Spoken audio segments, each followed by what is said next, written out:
6ാമത്തെ ദിവസം രാവിലെ ഞാൻ എഴുന്നേൽക്കുമ്പോൾ എനിക്ക് തൊണ്ടയ്ക്കൊരു പ്രശ്നമാണ്. അത് സാധാരണ തൊണ്ടയ്ക്കൊരു ചെറിയ ടൈറ്റ് ഉണ്ടാവും, കാരണം ഇത്രയും ദിവസം പാടുമ്പോൾ.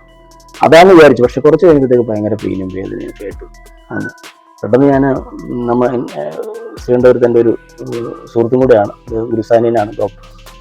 അദ്ദേഹത്തെ പോയി അദ്ദേഹം ഈ കുത്തിയോട്ടം ദിവസം കാണാൻ വരുന്ന ഒരാളാണ്. അപ്പോൾ അദ്ദേഹത്തിന് വൈകിട്ട് പാടേണ്ട കാലത്ത് അങ്ങനെയൊക്കെ കാര്യങ്ങൾ അറിയാമായിട്ട്. അപ്പോൾ അദ്ദേഹം വളരെ സീരിയസ് ആയിട്ട് എന്നെ നോക്കിയിട്ട് അദ്ദേഹം തൊണ്ട പിടിച്ച് നോക്കുമ്പോൾ ചുമന്ന് ഇങ്ങനെ ടോൺസിലസിൻ്റെ ഇരിക്കുന്ന പോലെ തന്നെ അങ്ങനെ ചുമന്ന് ഇരിക്കുക. പറഞ്ഞ് എന്ത് ചെയ്യും വൈകുന്നേരം.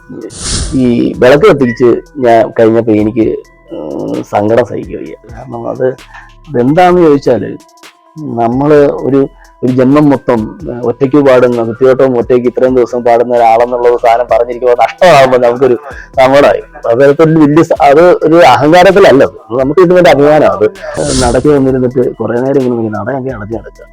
കുറെ നേരം ഇങ്ങനെ നോക്കി, കുറെ നേരം നോക്കിയിട്ട് എൻ്റെ കണ്ണിൽ കൂടെ ഒക്കെ ഇങ്ങനെ വെള്ളം വരുന്നു. ഒന്നും വേണ്ടിയില്ല, ഒന്നും പറയുന്നില്ല. എനിക്ക് പാടാൻ പറ്റണമെന്നോ ഒന്നും ഞാൻ പറയുന്നില്ല.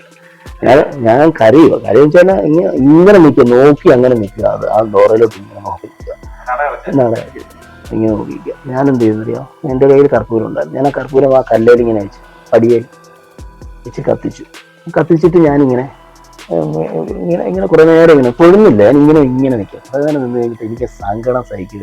ഞാൻ എന്ത് ചെയ്തില്ല, അത് ഇപ്പോഴും എനിക്ക് ഓർമ്മയുണ്ട്. ആ കൈ എടുത്തിട്ട് ഈ കർപ്പൂരത്തിലുള്ള ഒറ്റ അടിയാണ്.